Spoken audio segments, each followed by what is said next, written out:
9 spaghetti brands. 6 of them are cutting corners. The law lets them hide in plain sight. 3 of them are the real thing. And by the end of this video, you'll have 4 10-second checks you can run on any box in any grocery store, so you never buy the wrong one again.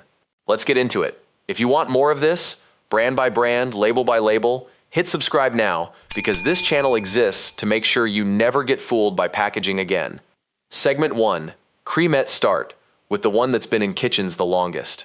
Creamette has been on American shelves for over a century, and that's exactly the problem. 100 years on the shelf feels like proof of quality. But flip the box, and the first ingredient listed is enriched wheat flour.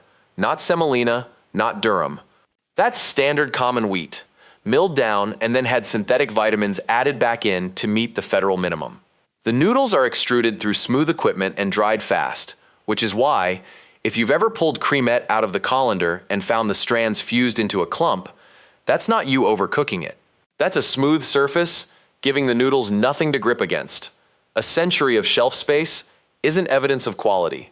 It's evidence that familiarity sells, independent of what's actually in the box.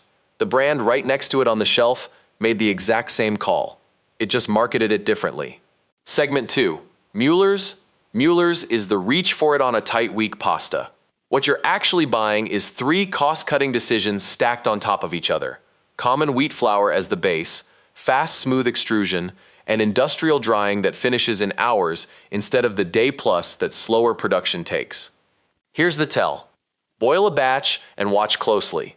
Some home cooks report strands in the same pot cooking unevenly, a few gone soft, while others still feel underdone at the same moment. That's consistent with a weak, uneven gluten structure.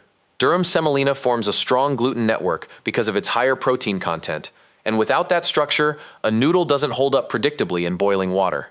The next brand didn't hide the evidence. It printed it right on the front of the box. Segment 3. San Giorgio. San Giorgio prints its cook time on the box, about 5 minutes. That's marketed as convenience. But real durum semolina pasta typically needs 10 to 12 minutes to cook through, because a dense, well-built noodle takes real time for water to penetrate.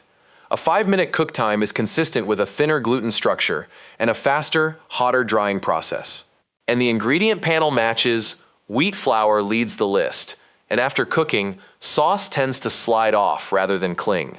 A short cook time isn't just a convenience feature, it's a clue about what's, or isn't, holding the noodle together. The next one doesn't even bother with a quality pitch. It just skips the argument entirely. Segment 4. Great value. This is Walmart's house brand, the logical endpoint of everything so far. Lowest cost inputs, no bronze dye, fast hot drying, and a label that makes 0 quality claims because it doesn't need to. Here's the detail that actually gets people. Open a bag of real semolina pasta and there's a faint, golden, weedy smell. Open a bag of great value and there's essentially nothing. One home cook I heard about switched to it for a few tight months, and their teenager started dumping extra sauce and Parmesan on every plate because, in their words, the noodles tasted like hot nothing. That's not a cooking problem. That's what happens when the base ingredient doesn't have much grain character left to begin with. Quick gut check before we keep going. Have you ever bought a pasta brand purely on habit and never once flipped the box? Drop the brand in the comments. I guarantee you're not the only one. Segment 5. Colavita. Colavita is genuinely Italian. Real heritage, real founding story, packaging soaked in visual cues of authenticity. And that's exactly why this one stings more than the others. When you pay $3 or $4 for it, you're paying for the implied promise that this is different from the store brand underneath it. But current reporting on the brand suggests production has moved substantially into industrial-scale extrusion and fast drying, methods that have little in common with the slow artisan process the packaging evokes. Cook it to the printed time, and some tasters report the texture goes soft with a faintly starchy aftertaste, consistent with a weaker gluten structure giving out under sustained heat. You're not just buying pasta here, you're paying a premium for an identity the product itself doesn't fully back up. And that gap between the identity a brand sells and what's actually in the box is at its widest with the very last brand on this list. Segment 6. Ronzoni. Ronzoni is the most recognized pasta name in America. The brand that isn't a choice for a lot of households. It's just what pasta means. That recognition is doing more work in the aisle than anything else. But turn the box around. Current labeling lists enriched wheat flour as the first ingredient, not semolina. The strands are smooth to the touch before they even hit water, and after cooking, sauce tends to pool rather than cling, consistent with a soft, undifferentiated texture and no real al dente structure. What makes this one land at number 1 isn't the ingredient list on its own. Plenty of brands share it. It's that Ronzoni doesn't market itself as a budget option. It markets itself as the trusted, multi-generational classic and commands a price built on decades of recognition, not on what's actually inside the box. If there's a box of it in your pantry, you're looking at one of the clearest examples of brand trust running ahead of what the product delivers. Reveal trustworthy picks. Now here's what actually holds up. 3 brands that take the grain, the process, and the finished noodle seriously. Segment 7, Rummo has been making pasta in southern Italy for close to 2 centuries. Their whole philosophy is built around what they call slow working, deliberately decelerating mixing, extrusion, and drying to protect the gluten network instead of stressing it with speed and heat. The payoff shows up in the pan. Toss it with a slow-cooked sauce, and the noodle doesn't just get coated, it pulls the sauce in. Runs around $3 to $4 a box. The next one is even easier to find. It's probably already on the shelf next to everything we just covered. Segment 8, Cecco. Cecco is the most accessible step up on the market. Not a specialty store brand, a mainstream grocery brand, usually sitting on the exact same shelf as everything above. The upgrade costs about $1 more, and here's what that buys. Durum semolina listed first. Bronze dye extrusion, which you can actually see since the strand looks matte and slightly rough instead of shiny.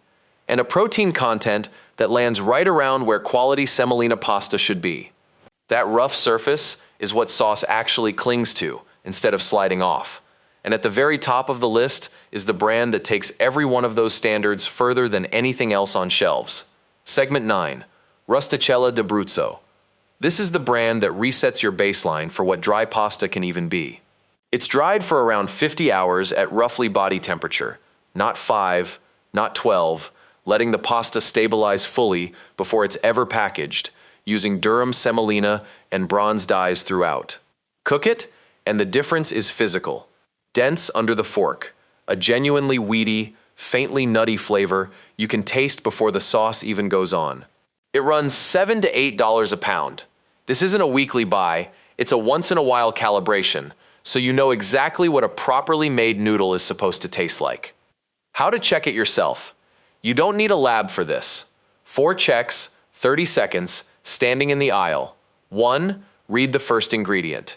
It should say durum wheat semolina. If it says enriched wheat flour or enriched farina, that decision's already made. 2. Check the protein line. As a rough rule of thumb, quality semolina pasta tends to run higher in protein per serving than commodity wheat pasta. The exact cutoff varies by brand, so compare a few boxes side by side rather than trusting one number in isolation. 3. Look at a dry strand before it touches water. Bronze-cut pasta looks matte and slightly rough. Fast, smooth extruded pasta looks shiny, almost like thin plastic tubing. 4. Run the boil test. Cook to the package minimum, pull one strand, bite it. Real pasta gives a clean, firm snap with a little resistance. If it bends or feels soft all the way through, that's what happens when the underlying flour was never built for that gluten structure in the first place.